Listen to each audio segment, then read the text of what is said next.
There are few skills in life that lead to a bigger return than improving the ability you have to listen. Listening helps relationships and organizations improve in almost all aspects. Right? Well, the question is, how can you be a better listener? It's something I think we've all tried to do. It's something we fail at commonly. If you're anything like me, it's a constant struggle to be better at listening. And listening, in a large respect, means you're caring more about the other person than you are yourself. And that is a struggle that all humanity has. Today we're going to talk about 16 different tips that you can use to be a better listener. Some of them are pretty easy, some of them are a little harder. All of them will improve your life if you just apply them and listen a little more effectively. So first up, the best thing you can do when you want to listen is eliminate distractions. Get rid of the things that are going on around you that may distract you from the other person. By eliminating distractions, you can focus on what the other person is saying, on their visual cues, on their body language, and be able to be thinking of what they're sharing and not everything else going on. The second thing, and this plays into the eliminating distractions, is being prepared. Preparing to listen is really important. Building an environment or a place where you can listen, where those distractions don't come in, or where your mind can be clear, allows you to focus solely on that person and be ready to be able to listen with empathy and compassion. Right? The next thing to do is to turn and face the person. If you're anything like me, you may fall into the, we'll call it a habit of looking away, of thinking, of doing a different thing. I can't tell you how many times I've laid in bed next to my wife with my phone, and we'll be talking, and I'll be doing something. And I realize that this thing that I'm doing, I'm in a way making more important than the person I care about sitting next to me. As you turn and look, as you focus on those people, you show that you're engaged, you show that you care, and they matter a lot. The next thing, and this can be incredibly hard to do, particularly for me, is don't interrupt them. Don't stop them in the midst of their explanation of how they feel, or in the midst of their story, or whatever it is. You may have relevant experiences. You may have great advice. You may even have questions. Those are all awesome, but wait for them to finish. Wait for a natural break in the conversation to be able to bring up questions to clarify. Wait for them to share everything that they want to. Sometimes the very act of just listening gets weight off of people's shoulder and helps resolve conflicts, even without any action, just a little bit of sharing. As you're focusing on the people, pay attention to body language. This is number 5, right? Pay attention to body language. Noticing how they're sitting, how they're feeling. There's subtle unwritten cues, unspoken cues that we're able to pick up on as humans. And as if I'm looking at them, I can notice their arms are crossed. I can notice how they sit. I can notice how they engage me. All of these will help me understand more than just what they're saying. Number 6, don't assume, right? We all know what assuming does. It's a very common saying, but really the problem here is if we make assumptions, we tend to tune out. I've made my assumption, I no longer need to listen to them. But by making assumptions, we often miss what people are actually sharing.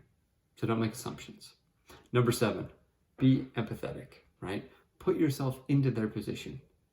Really put yourself into their position to understand what they're saying, and more importantly, understand how they feel. You may not really be able to 100% empathize with them, but just the very action of trying to will help give new things come to your mind and help shed more light on a topic that you really need to understand if you're trying to listen. Right? Number 8, act like a reporter, right? Like actually think about being a reporter and the types of questions reporters ask. Think about the last time you read a newspaper article, or probably not a newspaper article nowadays, but probably something on your computer. When was the last time the reporter was mentioned in the story, right? Maybe never. Reporters' jobs are to take themselves out of the story and instead be able to regurgitate and the facts and the story and the emotions that are being felt. You as a reporter can come in and help understand those facts, can help understand what those emotions feel like, and be able to try and articulate it. In doing so, you then will internalize that story better. Number 9, we've all been in a situation where we can't really listen very well. So number 9 is being honest. If I'm in a situation where I just can't listen, I'm distracted, I haven't been able to remove the distractions, I may be sick, I may be tired, I may have deadlines, whatever it is, being honest about your current situation will help them understand your capacity and capability of listening at that moment. And it may not be the right time. Number 10, right, is share. It is helpful to share our feelings, our emotions, all of those things, and share how we've internalized what they've shared, because it helps create a dialogue back and forth to really make sure that we understand each other and that you really understood what the people were talking about. Number 11, giving the speaker, whoever it is, some feedback, helping them know. And this could be real feedback, as in I'm telling you how this story is coming across, or how how well you're explaining yourself. Or it could be small, subtle feedback clues like the nodding of the head or smiling, right? Making that eye contact, giving them feedback that you're paying attention and you care about them. Number 12, asking the right questions. It's really easy to get in and ask some questions that are yes or no, but those yes or no questions don't cause people to elaborate very well. Asking open-ended questions, however, gives you the chance to be able to delve deeper into how people are feeling and allows them to discover more of why they feel certain ways. And it'll give you more knowledge and context to resolve whatever conflicts you're dealing with or just build better relationships. Right, number 13, pay attention to how much you're talking. I struggle with this immensely. I like to talk.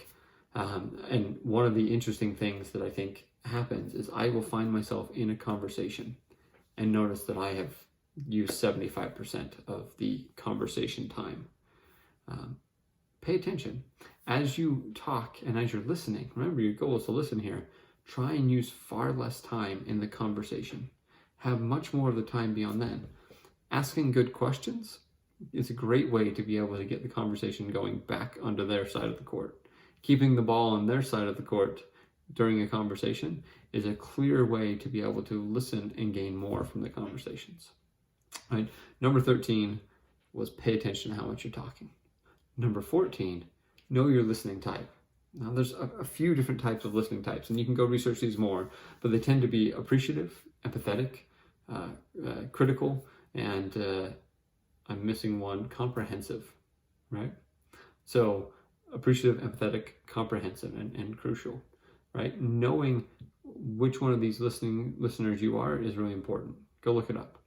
Number 15, find a change of scenery, right?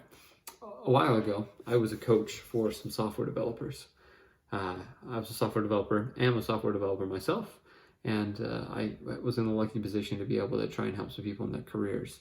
And we had a beautiful office, wonderful meeting rooms, and you'd think that the best conversations would come in those beautiful spaces. But instead, we used to leave and walk around the block that we were at. Now on the block we had a mental health facility. There was a bunch of kind of rundown buildings. There was a restaurant. There was our building. There was a coffee shop, and a few other places, even a church nearby.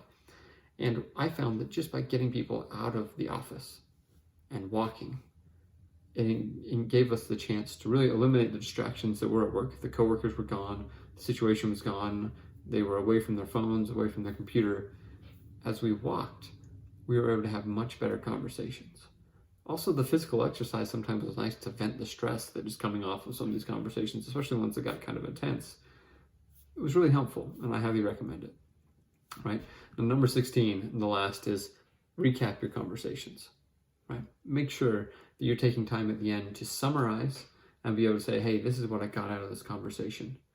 Doing so allows the person to correct something. I had a friend numerous years ago who was transcribing something for his father. His father had spoken something and he was transcribing it. As he was transcribing it, he then read it back off to his father, and his father read it and said, that's not right. And the son said, well, yes, it is. This is exactly what you said. And the father said, well, yeah, that's what I said, but that's not how I felt. Oftentimes, we as humans are really bad at describing how we're feeling. And so we'll say something and it's not quite right. By me recapping that conversation, I can give you a chance to be able to correct it, to help me have a proper understanding of how you actually feel, so that I can then make the changes, large or small, to make whatever relationship, situation, conflict, whatever it is, to make it a little bit better. We hope that these tips are helpful. You can read more on our blog at pulseforgood.com/blog, and we'll have more listening and feedback tips for you later.